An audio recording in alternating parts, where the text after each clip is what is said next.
সঙ্গে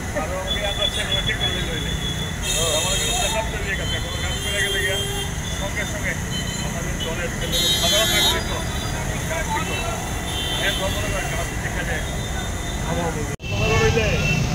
ভালো আমরা ঠিক করে আমাদের সেটআপ তৈরি গেছে কোনো কাজ করে গেলে দেখা যায়।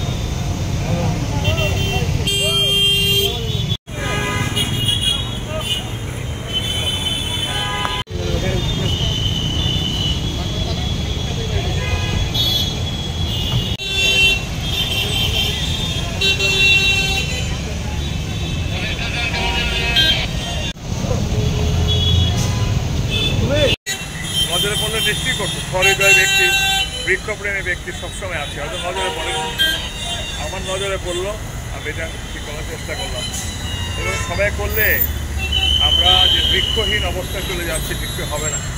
সকলে সচেতন হোক। আমি ধর্মনগরের মানুষ, ধর্মনগরে আমরা একটা বিশাল সচেতনতা গড়ে তুলেছি বৃক্ষরোপণ বৃক্ষ বিকশন।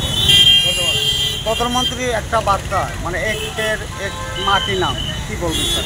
বুঝতে পারি প্রধানমন্ত্রী এক পের মা কি নাম সেই বিষয়টা নিয়ে এবং এটা তো বার্তা এক পের মা কি নাম বল।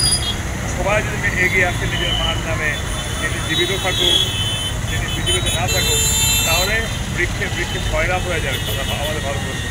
আর ধর্মনগরে আমরা একটা স্লোগান দিয়েছি ক্লিন ধর্মনগর, গ্রিন ধর্মনগর, লাভ ধর্মনগর।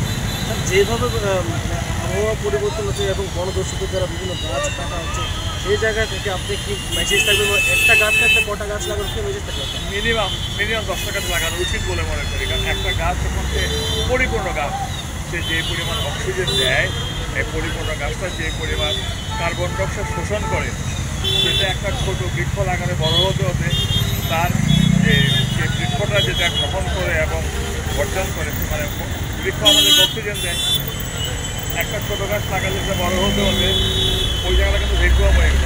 তাহলে মিনিমাম 4-5 বছর গাছটা এই পরিমাণ হলে তখন সেই পরিমাণ অক্সিজেন এবং দিতে পারে, কার্বন ডাইঅক্সাইড শোষণ করতে পারে। ওকে, থ্যাংক ইউ।